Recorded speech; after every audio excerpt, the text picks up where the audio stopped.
Almost 2 years after more than 200 girls were kidnapped from their secondary school in northern Nigeria, it's now emerged that the surveillance carried out by the United States and the United Kingdom spotted around 80 of the abducted schoolgirls, but both countries did nothing about it. According to Dr. Andrew Pocock, a former British High Commissioner to Nigeria, a large group of the missing girls was spotted by British and American surveillance officials shortly after their disappearance, but experts felt nothing could be done. He told the British-based Sunday Times newspaper that Western governments felt powerless to help, as any rescue attempt would have been too high risk, with Boko Haram terrorists using the girls as human shields.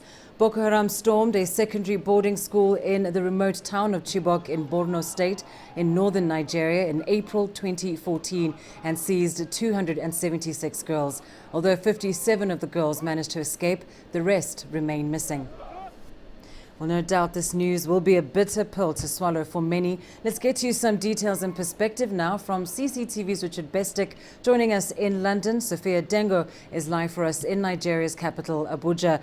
Richard, let's start with you. This is rather shocking news. What's to be made of these claims that both the UK and the US managed to discover the whereabouts of the Chibok girls but chose not to act?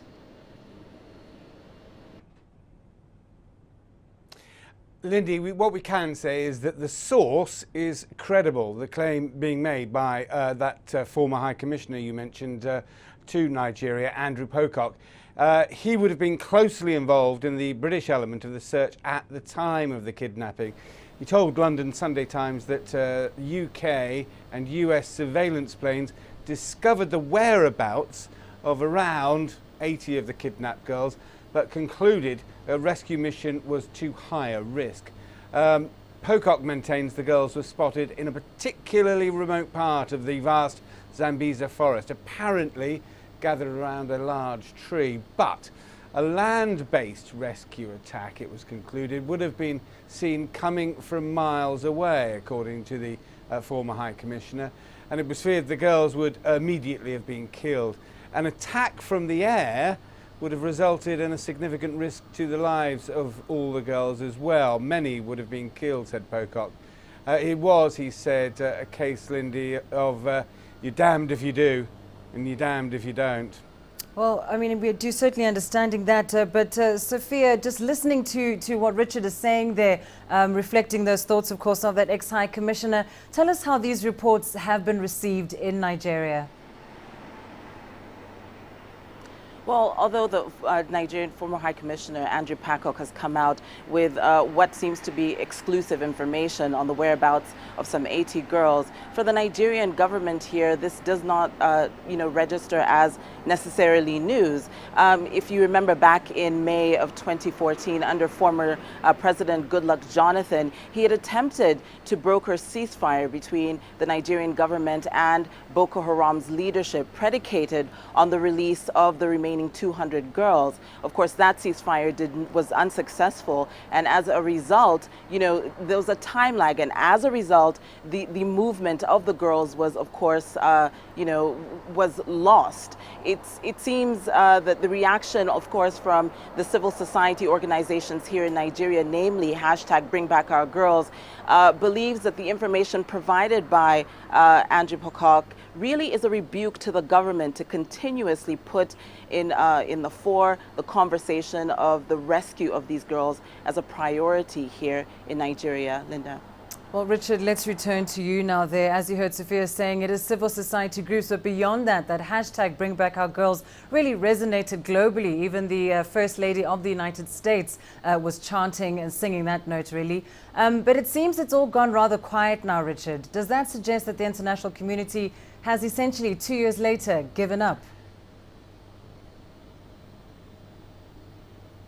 Well, I tend to agree that this isn't just a rebuke to the Nigerian government, but to Western governments as well. You'll remember at the time of this mass kidnapping of these young girls, preparing for their end-of-term school exams, it was worldwide news. The UK Prime Minister David Cameron described their abduction as an act of pure evil. But you're right, in the succeeding months, there's been little news of their whereabouts and, importantly, their welfare. It had been hoped by campaigners that the election of a new president in Nigeria would have seen an increase in activity against Boko Haram. So far, as you were saying, just 57 of the girls have been able to escape, and according to reports, those remaining are being brutalized by their terrorist captors. Pocock is highly critical of the international efforts to free them, saying in his Sunday Times interview that it's well known where the girls are being held. And he asks the rhetorical question, how many must be raped and abducted before the West will do anything, Lindy? And of course, that's a question that the Nigerian government needs to ask itself as well, isn't it, Sophia? After all, the government claims to have technically defeated Boko Haram, taken back territory that was previously controlled by the group, but still no sign of the Chibok girls. Is there any realistic chance that 2 years later they'll be found?